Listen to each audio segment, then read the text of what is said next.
En el mundo laboral actual, la idea de que debemos encontrar la felicidad en el trabajo se ha convertido en un mantra repetido hasta la saciedad. Se nos dice que la clave del éxito reside en nuestra capacidad de mantener una actitud positiva, de ver cada dificultad como una oportunidad para crecer y de valorar nuestro trabajo como una vía hacia la realización personal.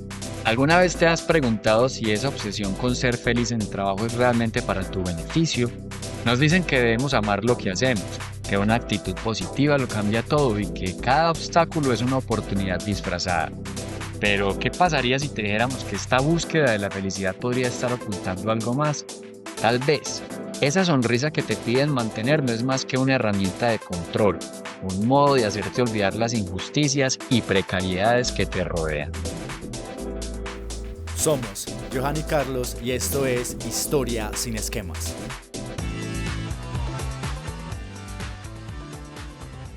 Hola a todos, bienvenidos a otro episodio de Historias sin Esquemas, el podcast donde desentrañamos las historias y conceptos que moldean nuestra vida cotidiana.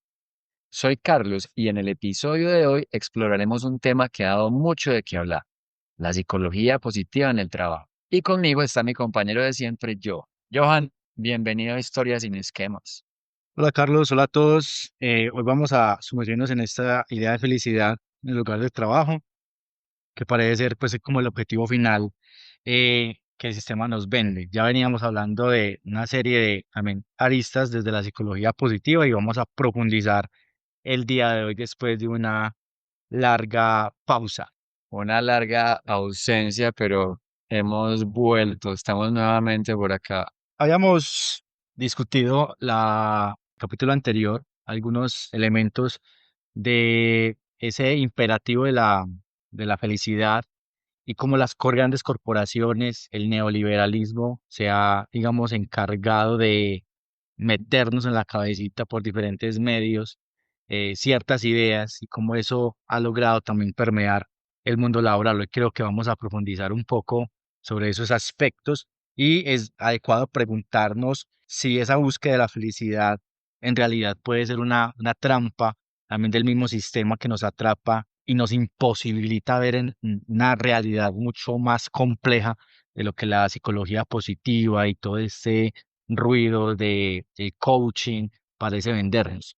Todas esas dinámicas neoliberales, el tema de la globalización, lo que hacen es volcar al individuo toda responsabilidad. O sea, por un lado, digamos que se restringe la capacidad del ser humano o la necesidad del ser humano de socializar, de vivir en comunidad. Cada vez estamos más individualizados y en esa separación además tenemos más responsabilidades. Y esa separación también está dada o vinculada al trabajo, porque entonces ya en la empresa no hacemos parte de un equipo. Ojo que hago la salvedad, una cosa es trabajar en equipo y otra ser parte de una familia. Pero si lo vemos como trabajo en equipo, esto también se ha restringido porque la empresa entonces ya se libera de un montón de responsabilidad.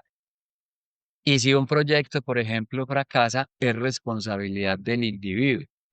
Y eso está enmascarado por todo este tema de la competencia, de la competitividad, y eso lo que termina es poniéndole un velo a la verdadera autoexplotación, porque entonces el individuo ya se explota a sí mismo en el trabajo, se explota a sí mismo en el tiempo libre, ¿cierto? Porque tenemos que ser más saludables, tenemos que ir al gimnasio, tenemos que hacer deporte y tenemos que rendir además en el trabajo.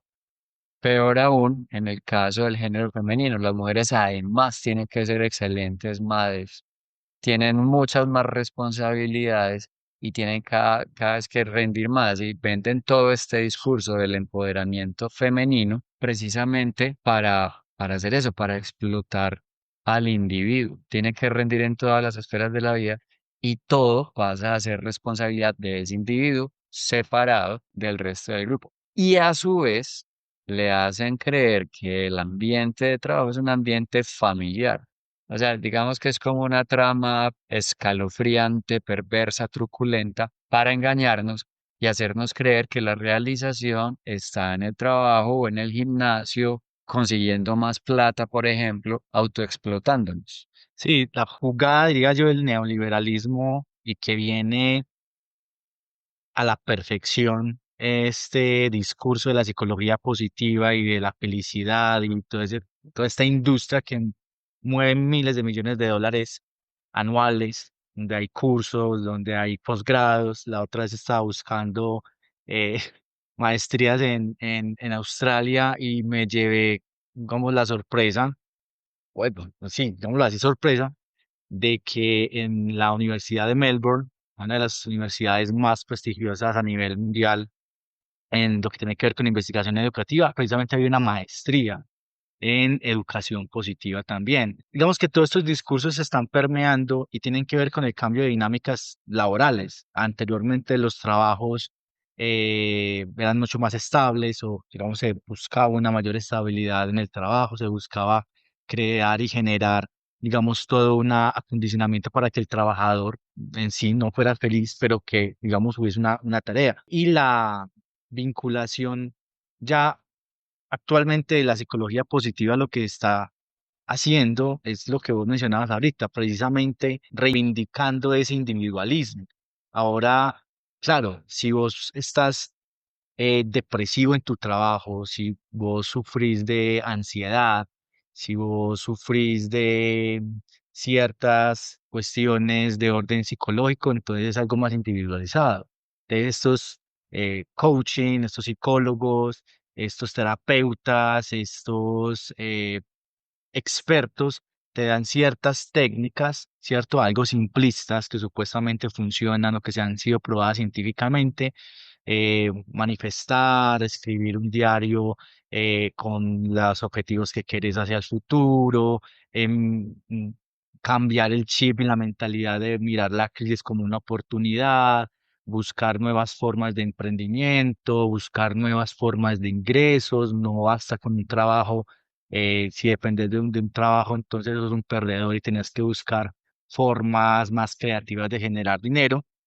En última, lo que terminamos es generando individuos, precisamente cada vez más aislados, que centrados en sí mismos y digamos, presionados para ser más productivos, presionados para ser más eficientes, no solamente sus puestos de trabajo, sino hacer incluso sus tiempos libres mucho más rentables, ¿cierto? Explotar, por ejemplo, un hobby, explotar cualquier pasatiempo y volverlo un negocio o una idea de emprendimiento, lo que hace es precisamente generar una presión sobre estos individuos y generando precisamente una sociedad, como venía diciendo, cada vez más aislada y en donde se le priva a las personas de mirar las condiciones estructurales que se esconden detrás de ese malestar.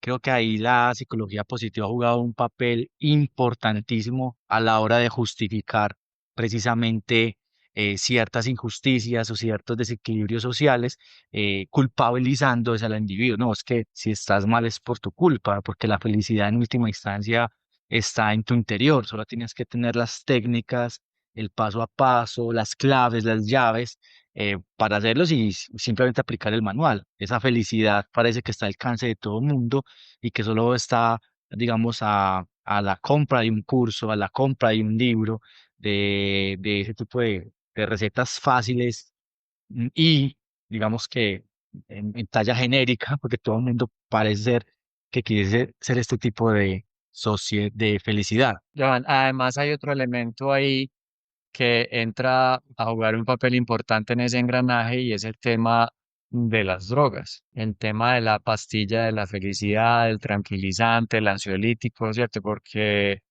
entonces, si de pronto estamos un poquito ansiosos, si se nos etiqueta, se nos cataloga con una condición psicológica o que estamos deprimidos, entonces ese engranaje de la felicidad también cuenta con ese elemento que es el laboratorio y los productos que el laboratorio ofrece. Hace parte de ese círculo vicioso.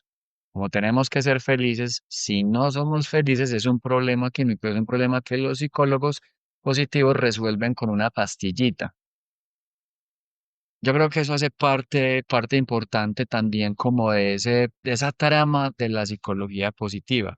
Además, lo que estabas diciendo de el emprendimiento que hoy en día se están educando es a emprendedores. Si miramos con mucha finura esa situación, realmente uno podría concluir que lo que están criando, lo que están educando es borregos, más trabajadores, como decías vos en episodios anteriores, cuerpos dóciles y obedientes, muy hábiles para todo el tema de emprendimiento, muy hábiles para saber dónde hay una necesidad y una oportunidad de negocio, pero que realmente no tienen un conocimiento clásico ni se les educa tampoco con razonamiento crítico, que es algo que no hay en la escuela de hoy, en la academia de hoy.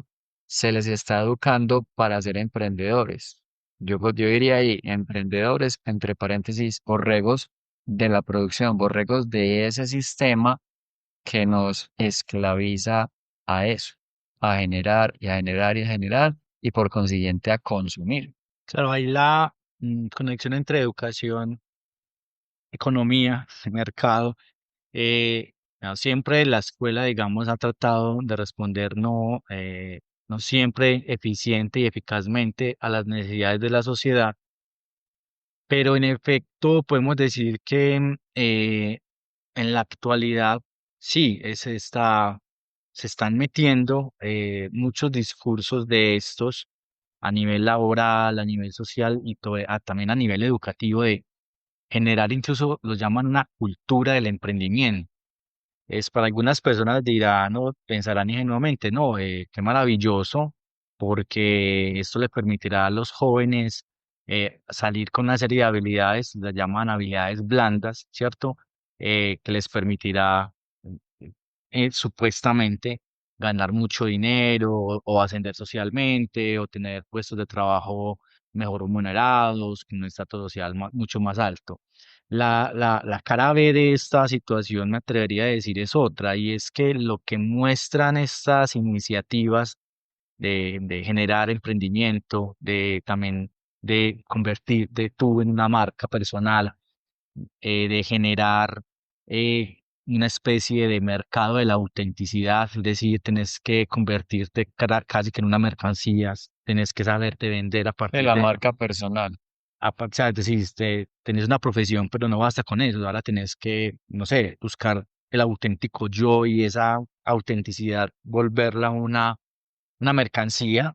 Muestra eso en las redes sociales, en donde los youtubers, pues, independientes, si ofrecen un servicio, tiene que venderse, vender su imagen, ya sea, tiene que generar vistas por su carisma, por lo que dicen o la forma que lo dicen. Entonces, más allá de eso, más allá de la rentabilidad o la supuesto ascenso social, lo que hay que ver es que eso nos habla de un sistema económico, primero que está quebrado, primero que, es decir, nos están diciendo que no importa incluso ya, o sea, el trabajo que hagas ya no es suficiente, o sea, tenés que estar básicamente, por decir algo, en una oficina 8 horas o más, y no es suficiente, no va a ser suficiente para satisfacer las necesidades básicas, porque además tenés que generar otros rendimientos. Si, por ejemplo, querés acceder a una pensión digna, si no digamos gastar exageradamente, sino que nos están vendiendo la idea de el emprendimiento como sustituto del trabajo, cuando en realidad lo que es en realidad es un sistema quebrado que ha empobrecido la capacidad adquisitiva de las personas, de los trabajadores, y lo que ha hecho también es generar nuevos problemas socioeconómicos, precarización laboral, flexibilización de los contratos laborales, en donde se nos vende que un contrato por prestación de servicios o un contrato por horas es lo más maravilloso, porque somos totalmente libres, cuando en realidad lo que se está dando es un abaratamiento de costos para el empresario que no quiere asumir el verdadero valor del trabajo, que es lo que genera riqueza. El neoliberalismo. Exactamente. Entonces ahí hay un cóctel muy Volátil. volátil y preocupante, y es que, por una parte, estamos en una sociedad del rendimiento, como lo diría Byung-Chul Han, en la que se le exige a los individuos ser cada vez más rentables, ser cada vez más productivos, pero por una parte ese trabajo y esa productividad no se les ve compensada monetariamente. Por otro lado, tenemos a una sociedad que bajo estas presiones, ¿cierto? En ciertas capas de la sociedad, bajo estas presiones, tienen que acudir a sustancias químicas que más o menos logren llevarlos a estos niveles de optimismo, a soportar las cargas emocionales y psicológicas de estas cargas laborales, del estrés, para solventar un poco la ansiedad. Y no me atrevería a decir que por eso eh, estamos experimentando a nivel de salud pública un problema como es la drogadicción, o tanto de drogas legales como de drogas ilegales. El disparo de las consultas en psiquiatría, el disparo de las consultas por psicología, es, digamos, un signo de preocupación que debería encender las alarmas de toda la sociedad, porque tenemos una situación paradójica. A la misma vez que se nos dice que debemos ser felices, estamos en una sociedad que acude más a las drogas, precisamente, nos están diciendo lo contrario, que no somos tan felices. Es una situación paradójica porque la felicidad es una exigencia y si no cumplimos con ese parámetro, si no estamos dentro del rango de la felicidad, entonces es porque necesitamos algún tipo de producto, unos lícitos, otros no, para encontrar esa felicidad.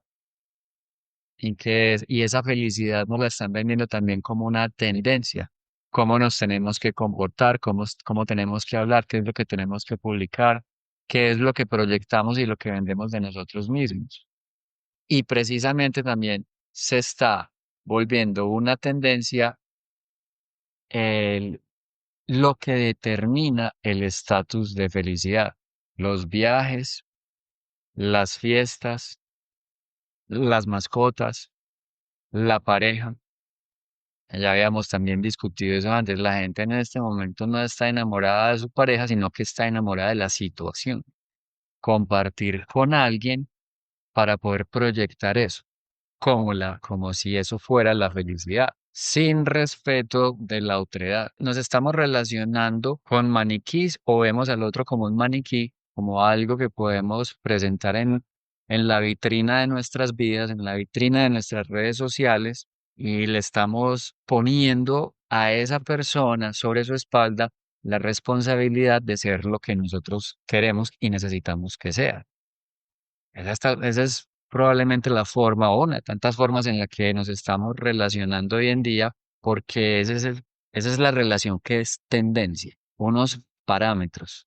Todos encajamos dentro de ese encasillamiento y creemos que somos felices, pero en el fuero interno de cada individuo hay, digamos, qué sé yo, pues rupturas o que intrínsecamente esa no es la felicidad que cada uno está buscando y probablemente eso es lo que nos lleve a esa crisis de la salud mental y al consumo de todo ese tipo de productos. Este autor del libro de Japicracia, Edgar Cabañas, en una entrevista menciona cómo en unas encuestas, y creo que en el libro también lo menciona, em, en, es- en diferentes universidades de diferentes estratos socioeconómicos, de diferente geografía y etnia, se estaba diciendo o se le preguntaba a los jóvenes y a las personas qué consideraban más importante.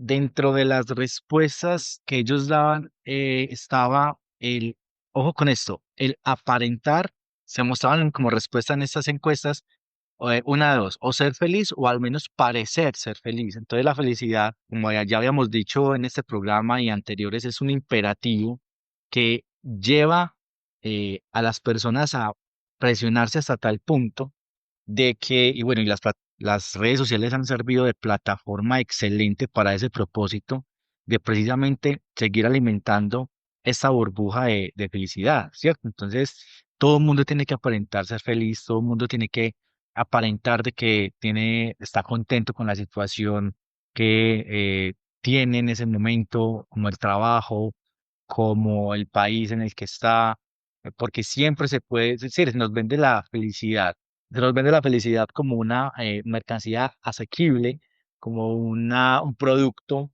terminado, que está al alcance de todos y que todos, al parecer, queremos el mismo tipo de felicidad.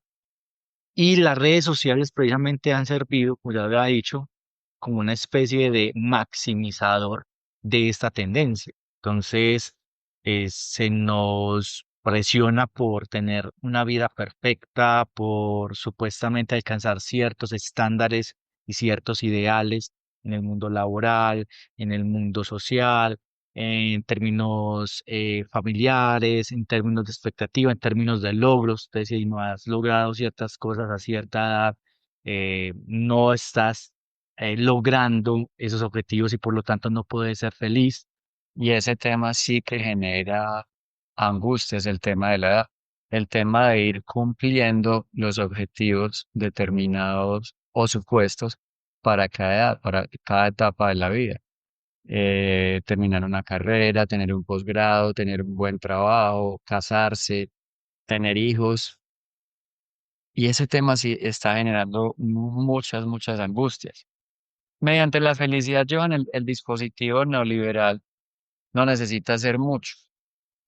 Utilizan la felicidad y hacen que el sometido ni siquiera sea consciente de su sometimiento, precisamente por ese tipo de cosas. Porque como ya hay unos parámetros de felicidad, nos sometemos a la autoexplotación, nos sometemos a horarios de trabajo y lo que estabas diciendo ahorita, que tenemos que tener un plan B, tenemos un trabajo que consume 45 horas de la semana y además tenemos que tener un segundo trabajo, una segunda fuente de ingresos, porque pues o sea, eso primero proyecta a ese individuo sometido. Entonces el sometido cree que es libre, que se explota a sí mismo voluntariamente bajo la idea de la autorrealización. Claro, y ahí donde habría que preguntarnos si vale la pena ese nivel de exigencia. Es decir, si se logran con ese nivel de autoexplotación, esa es la pregunta que quisiera apuntar, si se logra con ese nivel de autoexplotación, de autoexigencia, de flexibilidad, de autenticidad, alcanzar la felicidad. Es que es muy difícil, Johan. Bueno, es muy difícil responderse eso. Yo te lo puedo decir de manera personal. Eh, yo lo dudo, yo lo dudo. Tal vez por las decisiones que yo he tomado en mi vida y por el estilo de vida que yo llevo. Pero yo lo veo con personas que conozco, que llevan una vida exitosa pues dentro de este marco. Yo creo que inclusive les asusta reconocer la infelicidad porque encajan muy bien. Cuando encajan, cuando han alcanzado esos objetivos, cuando tienen una vida admirable y envidiable, también les asusta, que es lo que hemos dicho varias veces, salirse de la matriz asusta, porque de por sí la matriz es dolorosa y la iluminación está mediada por el dolor. El conocimiento está mediado por el dolor. Y salirse de la matriz, entender todas estas realidades, o sea, puede no, requieren de una ruptura, de entender que cuando estamos llevando una vida que es tendencia, una vida que está cuadriculada, y entender que ahí precisamente radica la infelicidad, porque esa no es la vida que queríamos llevar, esa es la vida que nos enseñaron, que nos dijeron que era la forma de vivirla. Esa respuesta, Joan, yo personalmente la encuentro difícil. Yo la puedo ver desde mi lado, desde la orilla en la que yo me encuentro. No quiere decir que yo sea feliz, quiere decir que yo, desde mis libertades, puedo decir que llevo una vida más tranquila. Me inquieta un poquito el futuro, me inquieta un poquito la vejez, por ejemplo, pero, pero si se confronta a una persona que cree ciegamente en esto, seguramente, inclusive hasta se podría molestar, como Sí, yo lo veo. es que ahí hay un asunto que también en el libro de Happy Clara se menciona, y es que por un lado, digamos, ¿cómo decirlo?, enfoques psicológicos y estos enfoques, digamos, también filosóficos un poco, señalan lo siguiente. Por una parte, se nos dice que la felicidad está al alcance de todos. La felicidad está al alcance de todos, que se puede conseguir, solo es necesario aplicar una serie de técnicas, una serie de ejercicios simples a mi manera de ver, demasiado a veces como insultantes, dada la complejidad de muchos problemas, pero digamos, listo, ahí está.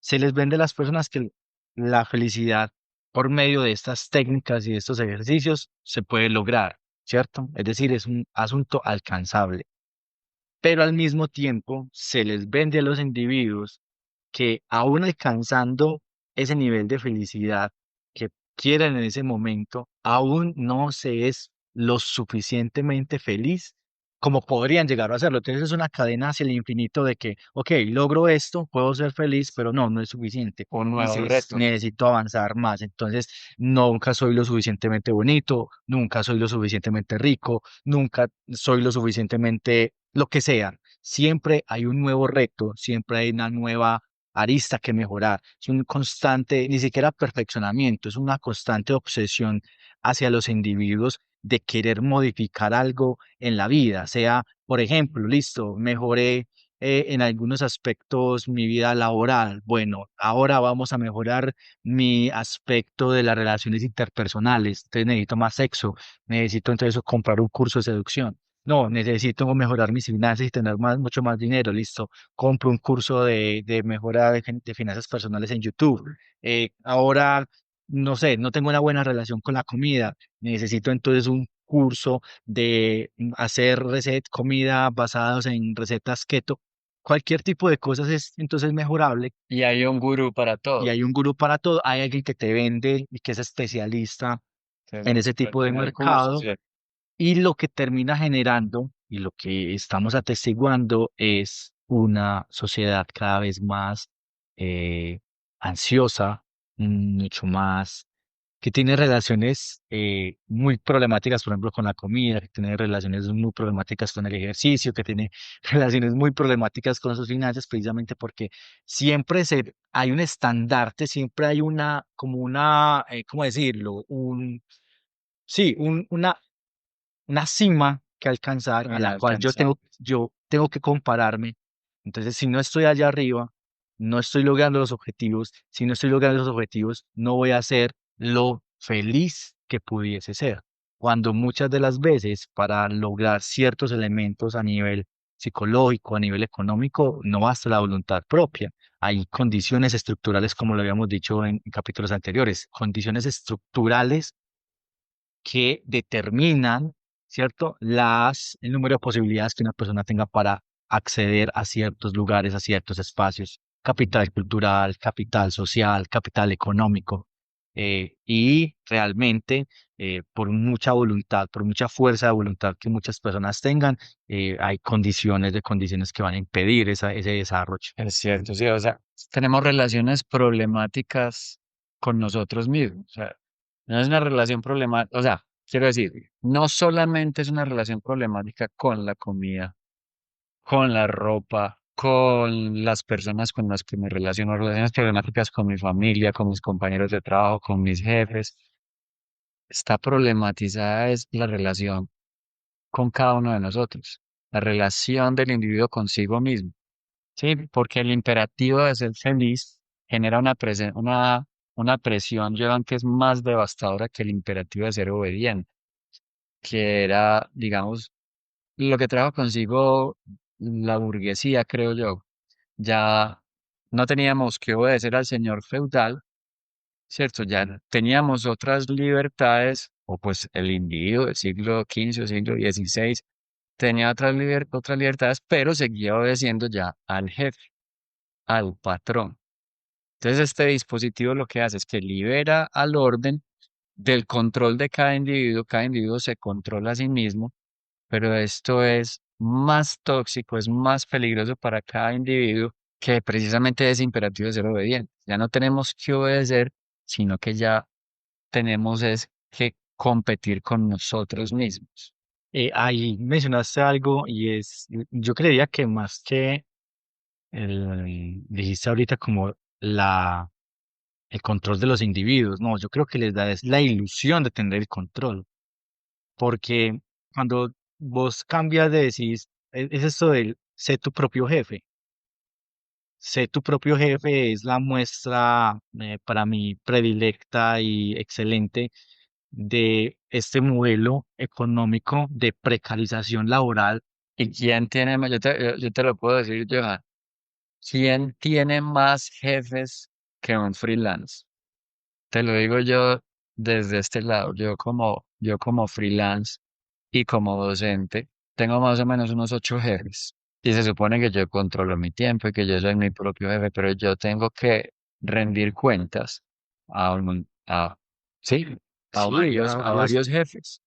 Y es problemático porque entonces, además, tienes que rendir a varios jefes, pero además no está garantizado, digamos, cierta estabilidad que es necesaria. Entonces, digamos, le venden a la gente que es libre con su tiempo, que es autónoma, debe ser auténtica, que entonces, pero en realidad lo que hay detrás es un mensaje que nos quieren vender, por ejemplo, la resiliencia y la flexibilidad como unas condiciones, Como condiciones de capital emocional sí, positivo. esa es la palabra que yo estaba buscando, como unas cualidades de capital y unas cualidades intrínsecas que a vos como individuo Te hacen precarizan, mejor, te hacen mejor y más rentable y más más competitivo, más competitivo, más prestante. prestante. Sí, sí, es lo que yo estaba buscando, es la forma en que el sistema le dice a las personas, no, sé flexible. Entonces, flexible es entonces, Sí, flexible es que, por ejemplo, no te van a dar los aportes a salud, no te van a dar los aportes a pensión, sino que vos tenés que buscar eso en otro lugar. Yo conozco el caso, Johan, una amiga que trabajaba en una corporación, tenían que estar capacitándose, tenía que estar leyendo, ella inclusive se quejaba mucho de que le quitaban la vida, le quitaban la vida propia, le quitaban los fines de semana, tenía que hacer tantos cursos cada trimestre, o sea, además de cumplir con sus obligaciones laborales, tenía que cumplir con obligaciones de capacitación personal y de mejoramiento personal. Y en esa esfera, dentro de ese mundo, eh, tenían todos sus compañeros muy claro esa idea del plan B, de tener otro ingreso. Esta amiga compró una franquicia para hacer un restaurante, entonces además de que tenía poco tiempo en su trabajo, en esta corporación, hizo un emprendimiento. Ese emprendimiento también estaba consumiendo o le estaba consumiendo el resto de muy poco tiempo con que ya contaba y se estaba deprimiendo, pues se estaba enfermando. Se estaba enfermando, sus familiares le tuvieron que quitar el negocio, pues se tuvieron que quitar, no, ellos le dijeron, no, venga, que usted está muy mal, nosotros le vamos a comprar ese negocio, nosotros seguimos con eso, y usted siga con su trabajo normal y nosotros le compramos eso. Ella inclusive se quejaba de eso. Antes de tener ese emprendimiento, ella decía, que pasa es que le quitan a uno la vida, le quitan la... Y ella siendo consciente de eso, cayó en la trampa. Y ella era la que se estaba quitando su propia vida, pues si no su vida, sí su salud, estaba renunciando a un montón de cosas, todo en pro de ese objetivo último que es verse a sí mismo como el mega emprendedor, como si la persona que es capaz de lograr todo tipo de éxitos. es que ahí va el problema. Entonces, me acuerdo mucho eso de la flexión que hacen en el libro de la flexibilidad, porque entonces flexibilidad es aguantar esos horarios de mierda, la flexibilidad es aguantar entonces cambios de horario. La flexibilidad tiene que ver entonces con aceptar también condiciones de estrés, condiciones de sobrecarga, Trabajo bajo trabajo presión. bajo presión y tenés que además ser resiliente. Resiliente entonces se convierte también en una habilidad de estas blandas que en tanto nos vende. Entonces es lo que se esconde detrás es precarización laboral, es precarización de los sueldos, es precarización de los contratos laborales, pero te lo venden bajo la idea de libertad, no es que tú eres Entonces, libre. el sujeto del rendimiento. Y ahí lo peligroso y lo delicado es que el individuo en esa esfera, ¿cierto? Sí, en esa esfera de pensamiento, en esa esfera económica, lo que dice es sí, porque algunos son tan conchudos que dicen, no, mira, tienes poco tiempo, entonces, claro, pásate a un lugar mucho más cercano de la empresa para que puedas depositar o invertir menos tiempo en el desplazamiento del trabajo a tu casa. Claro, la pregunta es, ¿cuánto vale, por ejemplo, un arriendo cerca al trabajo?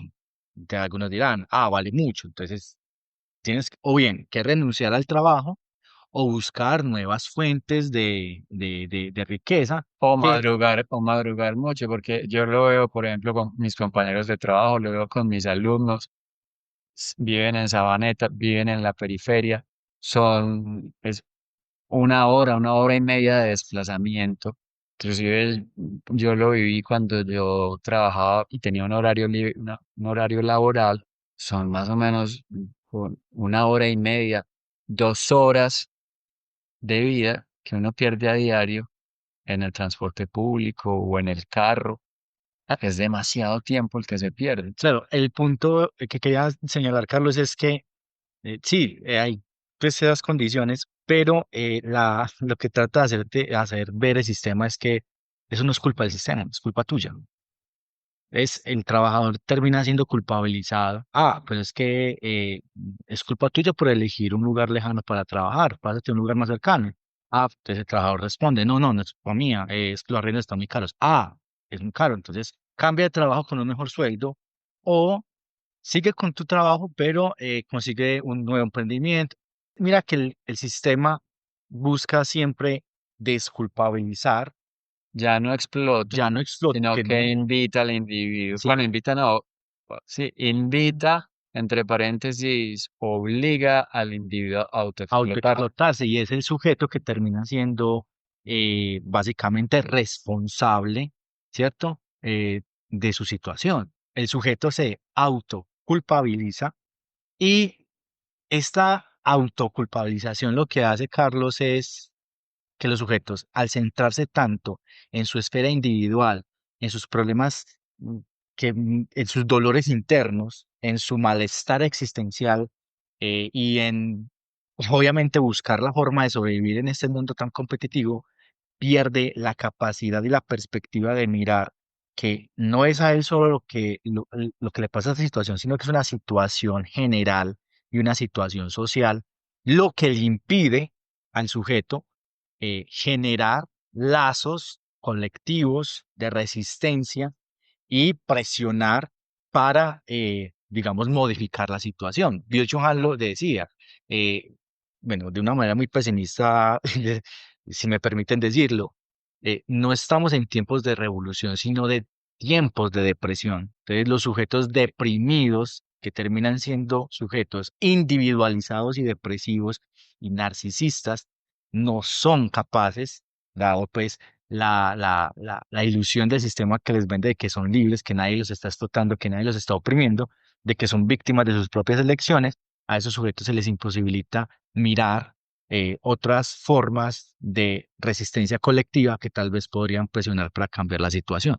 Y no hay resistencia colectiva, Johan, porque todos estamos amarrados por el confort. El confort es el letargo de esta sociedad, porque alcanzar esos estados de confort o alcanzar esos elementos que nos generan el confort, como la casa propia, como el vehículo propio, terminan es subyugándonos, terminan es amarrándonos y obligándonos. Entonces, ese sujeto que está en un estatus de confort, por supuesto, no se quiere revelar, porque no quiere perder eso que le genera ese confort, que a su vez es lo que lo tiene atado, es lo que lo tiene amarrado. O más perverso aún, Carlos, es la ilusión de poder alcanzar ese confort, porque muchas de las veces ese sujeto ni siquiera lo tiene. Es que es lo perverso del sistema. El Sí. sistema le vende Es la que idea. ese es uno de los triunfos, ese es uno de los triunfos uno de los triunfos de la élite, hacerle creer al individuo que puede alcanzar eso y que defendiendo ese estado de confort, él va a ser feliz.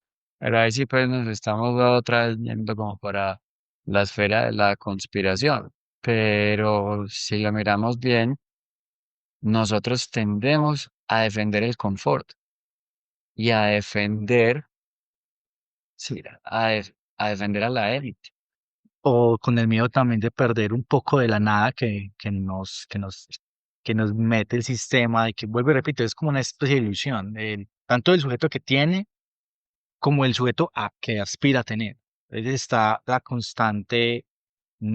constante miedo, sí, de perder la posibilidad o la realidad de tener. Yo tengo ciertas cosas, entonces temo perderlas, o o temo también la posibilidad de perder tal vez en el futuro el acceso a estas cosas. Y vuelvo y repito, se nos vende una idea muy reduccionista de la felicidad centrada netamente en lo material. Ojo, sin decir que la felicidad o que, digamos, no hay que tener condiciones materiales para ser feliz. También lo habíamos dicho, en la situación paradójica de la felicidad. Es decir, debe haber unas condiciones mínimas en las que las personas deban tener sus necesidades básicas satisfechas para poder acceder a cierto grado de felicidad. Pero centrar también la felicidad en la mera posesión de objetos también me parece a mí que es peligroso. De hecho, hablábamos de la felicidad paradójica, pero sí hay, como lo que mencionabas, más allá de la conspiración, sí es un asunto que me parece a mí está estructurado desde élites económicas, desde élites políticas, y es una forma de mantener el control de una sociedad cada vez más narcotizada y cada vez más esclavizada, aunque se crea libre. Es que hay un término en el mercado, Johan, que es aspiracional, ¿cierto? Hay lugares como los centros comerciales, por ejemplo, que son aspiracionales. Hay otros centros comerciales que son por las marcas que allí se dan, entonces esas sí son centros comerciales ya, digamos, de élite.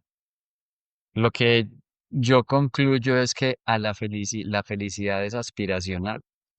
Hicieron de la felicidad un bien aspiracional.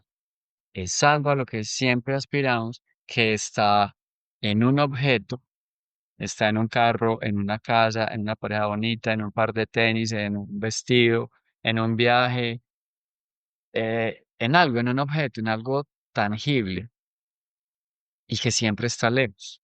Siempre tenemos que luchar por alcanzar eso, que va muy de la mano con lo que hablábamos en la primera temporada, el tema del estoicismo, o sea que realmente nunca vamos a ser felices, porque cuando encontramos o alcanzamos ese objeto o sujeto de la felicidad, ya no nos satisface.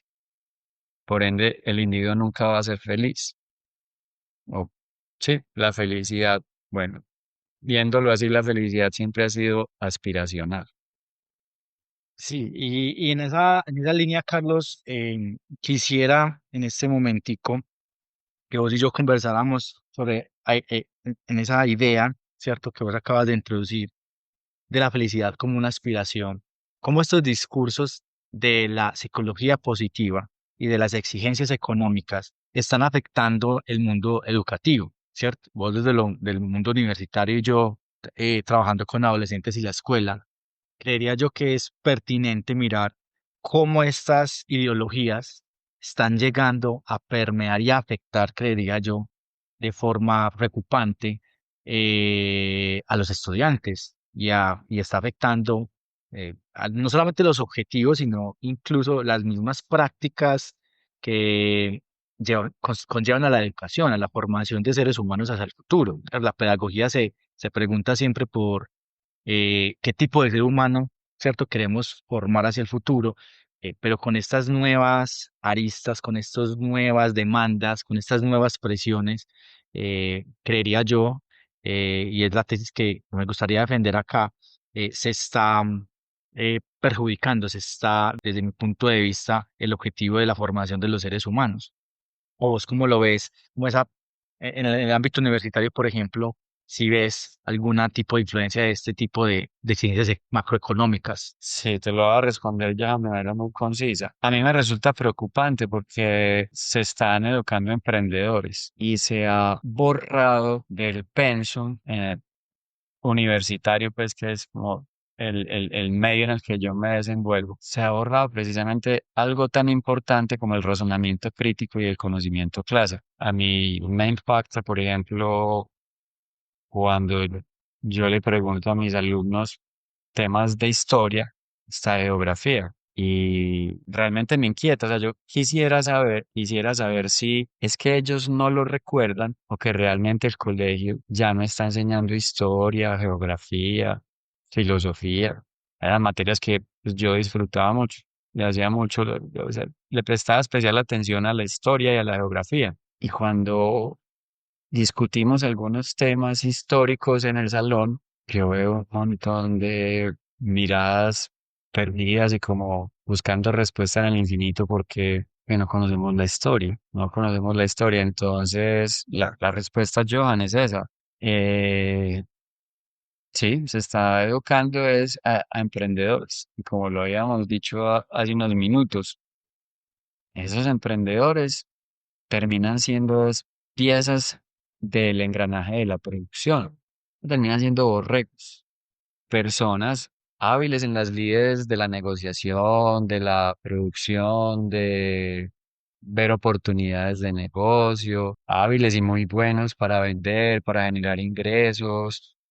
Sí, eso pues no, eso tampoco se puede desconocer y eso es necesario, pero terminan siendo eso, o sea, personas obedientes de un sistema que los explota y esas personas entran en ese engranaje del confort y esas son las personas que pierden la verdadera capacidad de empatía, pierden, es que casi que quedan ciegos ante las necesidades del prójimo, las necesidades de sus prójimos, de sus vecinos. Es el egoísmo, es lo que promueve el neoliberalismo, Johan, es el egoísmo, la individualización. Yo desde el plano universitario veo eso, que los estudiantes están llegando a la universidad sin ese tipo de conocimiento y sin esas capacidades de tener un razonamiento crítico. Además, yo creo que como siempre se ha tenido esa tara con el tema de las matemáticas. Yo a mis alumnos les digo, o sea, los problemas de ustedes son los problemas de sus clientes. Y uno cómo resuelve problemas con creatividad y con matemáticas. Por eso a uno le enseñan matemáticas en el colegio. Y uno resuelve ecuaciones y le ponen problemas. Uno resuelve problemas en una clase de matemática, de aritmética, todo eso. ¿Para qué sirve eso? Para resolver problemas más adelante en la vida. Entonces, no sé, yo, o sea, a mí sí me resulta preocupante, sumado a la pérdida de la capacidad de enfoque, que eso sí que me preocupa a mí en el salón de clase. Los individuos de hoy no se enfocan. Yo digo que el hipervínculo, Johan, acabó con la capacidad de enfoque del individuo. Cuando en un texto en internet empezaron a poner los links o los vínculos, es decir, que yo podía ir de un texto a otro, en ese momento el ser humano perdió la capacidad de enfoque, perdió la capacidad de hilación. Es algo de lo que habla Byung-Chul Han en El aroma del tiempo. O sea, el tiempo se atomizó, el tiempo se atomizó. Y eso era lo que decía, por ejemplo, Steve Jobs, que la vida es un cúmulo de nodos que nos va llevando por todas partes. Claro, se perdió la hilación, se perdió la línea de tiempo. Llevando una vida por nodos, perdimos la capacidad de enfoque, de ir recorriendo un camino, ir recorriendo una línea de tiempo. Y con eso, repito, se perdió la capacidad de enfoque. Entonces, el individuo de hoy no memoriza. Él sabe dónde está el conocimiento y él puede acceder a ese conocimiento y llega hasta allá, pero no memoriza. Y uno como docente ya tiene que contar con ese aspecto para saber cómo enseña las cosas. Yo les digo a mis alumnos, hay algo que tenemos que aprender, que son los planos en fotografía. Yo sé que yo no les puedo poner eso para la siguiente clase. Es decir, yo les digo, el panorámico, el plano general, el plano americano, el plano medio, son 7, 8. Si yo les digo, se los aprenden para la próxima clase, ellos no se los van a aprender. Yo soy consciente de eso. Yo ya no peleo con eso. Pero les digo, que tienen que aprender porque este es el lenguaje de esta industria.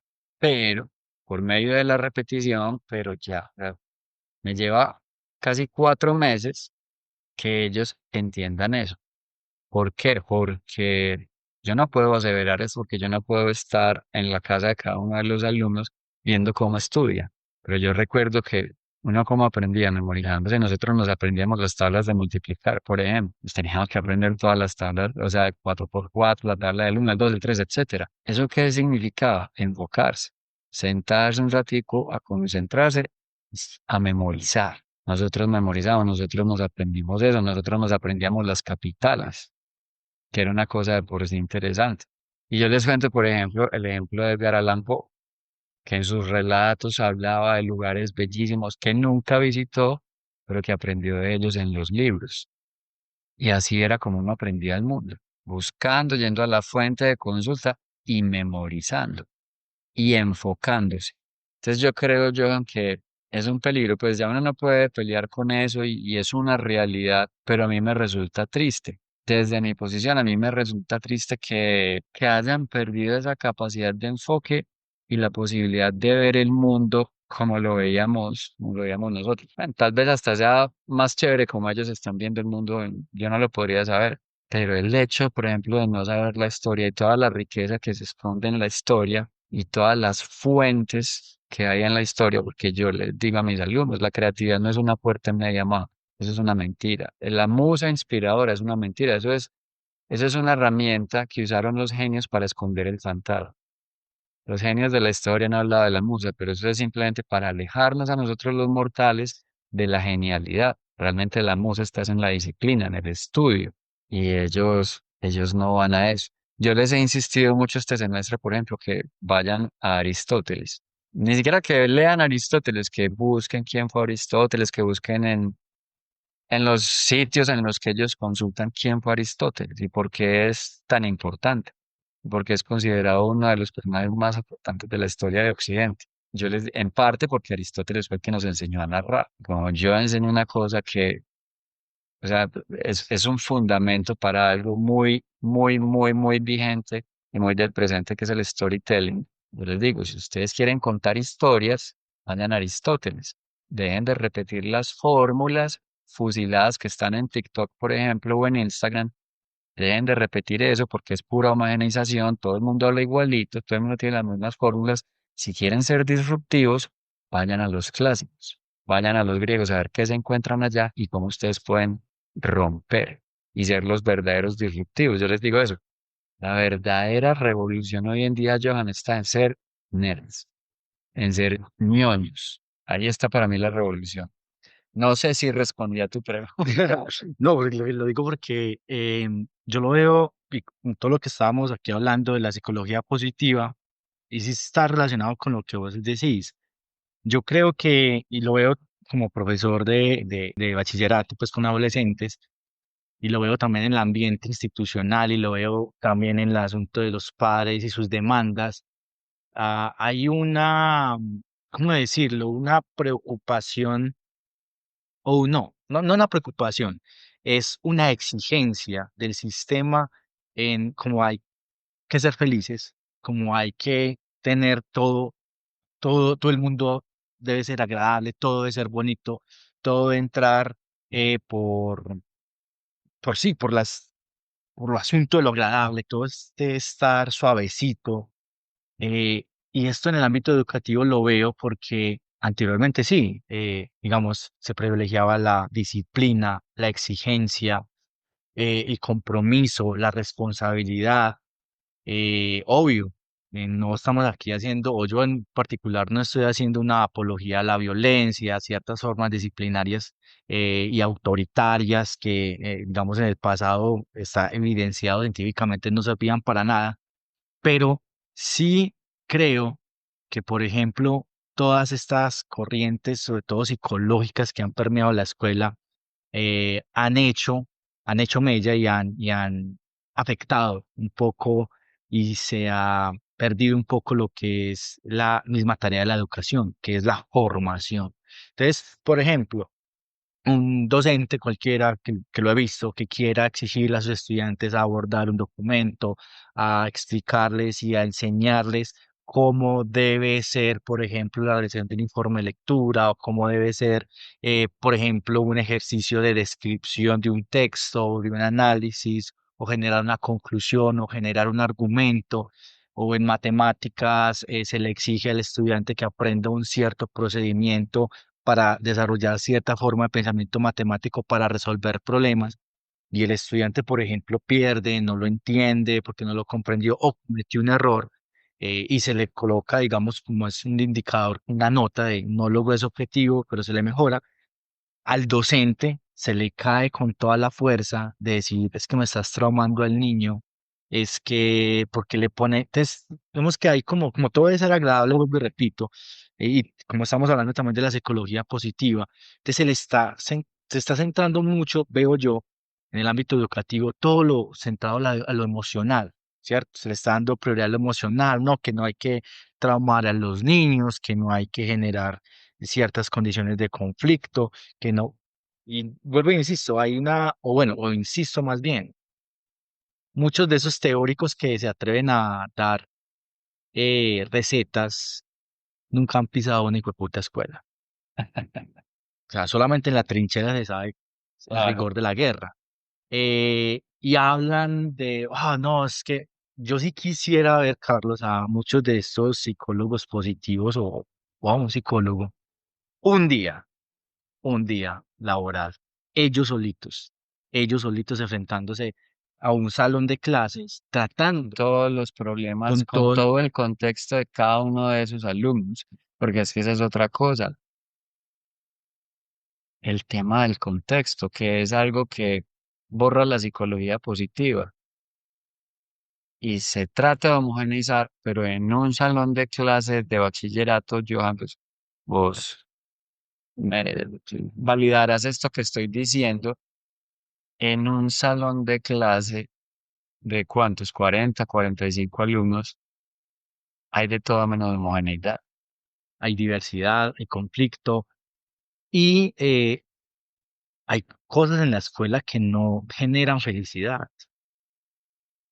Es que la escuela Hay no es para ser cosas, y es que feliz. las cosas no es para ser felices, la vida en sí no es para ser felices, que es como digamos, a esta última parte de esta conclusión de este programa, nos venden la felicidad como un objetivo. La felicidad puede ser un aspecto más de la vida, pero la vida en sí no es toda feliz, y no por eso, digamos, la vida deja de ser menos digna de ser vivida. Qué rico vivir la vida, pero la vida también trae problemas, Sí. trae desapegos, trae Dolores, despedidas, rupturas, desengaños, rupturas, desencantos. lágrimas. Y eso es algo que entender, que es que eso también es lo rico de la vida, que lo rico de la vida es eso, entender que son altibajos, la vida es un cúmulo de altibajos. Entonces ahí hay que mirar que todas esas exigencias que, vuelvo y repito, se están viendo en el mundo laboral, se están llevando al mundo de la escuela también. Y la escuela pues es un lugar en donde se reproducen, si, bueno, si seguimos la visión funcionalista de Emily Durkheim, la escuela es digamos, un lugar donde se reproducen y se dan se transmiten a las nuevas generaciones los conocimientos que son funcionales a la sociedad, ¿cierto? Pero digámoslo desde una manera muy simplista, pues, si entendemos eso, o sea, lo que estamos generando para el futuro son, como vos lo dijiste ahorita, borregos sin capacidad crítica, sin capacidad a enfrentar la frustración, porque no todo en la vida es positivo. La vida no siempre nos va a decir sí, la vida no siempre nos va a decir, vea, el camino es este. Y además, la vida no es tan fácil como coger un recetario de un libro de autoayuda, eh, y aunque apliquemos el paso uno, 2, 3, 4, 5, tal vez el resultado sea una completa mierda y nos vaya a ir mal. Pero la idea de los psicólogos positivos y la aplicación, como ya lo han dicho ciertos expertos también en educación y psicología, de la aplicación de ciertos estudios, ciertas premisas, sin estar completamente estudiadas con foco, con eh, grupos de población muy reducidos, sin la capacidad de esos experimentos poder ser replicados en otros contextos. Las escuelas están aplicando, eh, recetas de estos psicólogos positivos como si fueran la última panacea, en realidad no se está demostrando su efectividad y lo que se está generando son nuevos problemas o agudizando ya los problemas que se tienen en la escuela, las universidades, en donde, vuelvo y repito, eh, esas soluciones sencillas, esas recetas de, no, es que se alcanza la felicidad con X y con un recetario, eso no es tan sencillo. Y en la escuela se está, bueno, imagino también en la universidad se está llegando a eso, o sea, y creería yo que en parte se explica esa falta de rigor en las universidades, estudiantes laxos, estudiantes que no tienen disciplina de estudio, estudiantes un poco relajados, y se le está echando la culpa a las instituciones, a los profesores. No, es que la universidad ya no está respondiendo a las necesidades de la sociedad. ¿Cuáles son las necesidades de la sociedad? Un sujeto flexible, obediente, sumiso, deprimido, inconsciente, Consumidor. narcisista, consumidor, obediente a las consignas fascistas del Estado. Eso es lo que necesita la sociedad, porque parecía ser que sí, cuando yo escucho, no, es que la escuela no está formando en cosas realmente importantes. ¿Qué es lo verdaderamente importante? Que obedezcan las normas del Estado y la religión, porque, digamos, hay toda una serie de exigencias a la escuela y a los profesores en especial, en donde lo que se les está quitando es las herramientas de los docentes de hacer su trabajo, ¿cierto? De generar realmente estudiantes críticos, comprometidos, autoexigentes, pero también, digamos, los reflexivos. Pero vuelvo y repito, hay como todo un asunto y esto tiene que ver con lo que vamos a abordar el próximo capítulo de como una necesidad de como la felicidad es un imperativo, todo tiene que ser agradable, todo tiene que ser suavecito, todo tiene que, sí, nada tiene que doler, nada tiene que ser incómodo, todo debe ser agradable y paliativo. Sí, una vez más, sin conclusiones. No tenemos respuesta para nada, sin muchas inquietudes. Y bueno, en parte la pausa que habíamos tenido en las emisiones era porque como estábamos tocando un tema espinoso y álgido, consideramos que diciembre no era la época más apropiada. Lo que pasa es que se nos alargaron un poquito las vacaciones, pero bueno, volvimos como con nuevas posibilidades, con un nuevo formato, con más tiempo, que era algo que ustedes, nuestros queridos seguidores, nos habían pedido y era un poquito más de extensión en cada episodio. Entonces, bueno, hemos vuelto ya para terminar este tema de la felicidad de nuestra tercera temporada. Y pues no nos queda más que decirles que en el próximo episodio vamos a hablar un poquito del tema de la felicidad y el dolor, o sea, la positividad y la negatividad en la vida, y cómo ambos elementos, cómo ambas condiciones y circunstancias son necesarias en nuestras vidas. Sí, bueno, saludo a todos los que nos escuchan. em, Esperamos que hayan disfrutado un poquito este nuevo formato un poco más extenso. Esperamos sus comentarios sobre el tema y bueno, nos vemos en el próximo capítulo donde abordaremos precisamente si esa relación de felicidad, dolor, complejidad, que precisamente estas ideas psicológicas algo simplistas no nos permiten ver. Chao, Johan, chao para todos, Hasta nos luego. veremos pronto. Chao.